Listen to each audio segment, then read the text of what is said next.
कपा चाष पई बलांगीर जिला रहिछि स्वतंत्र प्रसिद्धि। उन्नत मानर कपा पई बाजार रे मध्य एही कपा चाहिदा रहिछि। तेनु चलित वर्ष कपा चाषींक पई अंटा भिडिछि बलांगीर जिला प्रशासन। किभଳି चाषी माने बिना शोषण रे धळा सुना बिक्री करि परिबे सेथिपई उद्यम आरंभ करिसंती बलांगीर जिल्लापाल।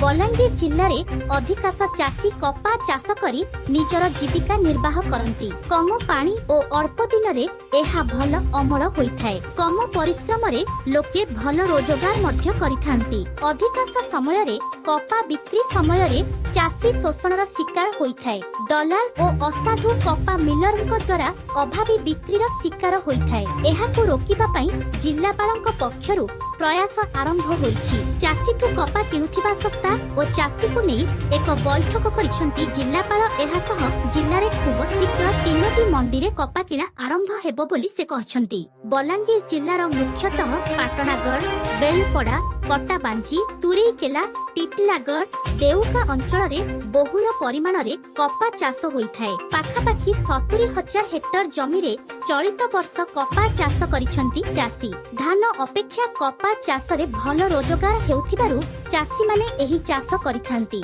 बलांगीर कपार मान बहुत भल थिबारु सुदूर नागपुर व्यवसायी माने एहाकु किनिथांती। चाषींक घर पाखरु अधिक दाम रे किनि नियंती व्यवसायी। अपरपक्षे एभଳି स्थिति रे जिल्ला रे थिबा 17टी कपा मिल मालिक माने सरकार को टिकस देई क्षति रे पडुथिबा कहिसंती। सब वर्ष जिल्ला रे कपार उत्पादन बेस भल होइथाय। एही धळा सुनार कळा बाजार हेबा फल रे चाषी माने उपयुक्त मूल्य पाइबारु वंचित होइथांती। किंतु चलित वर्ष जिला प्रशासनर एही प्रयास चाषी को लाभ देबो बोली आशा करा जाउछि।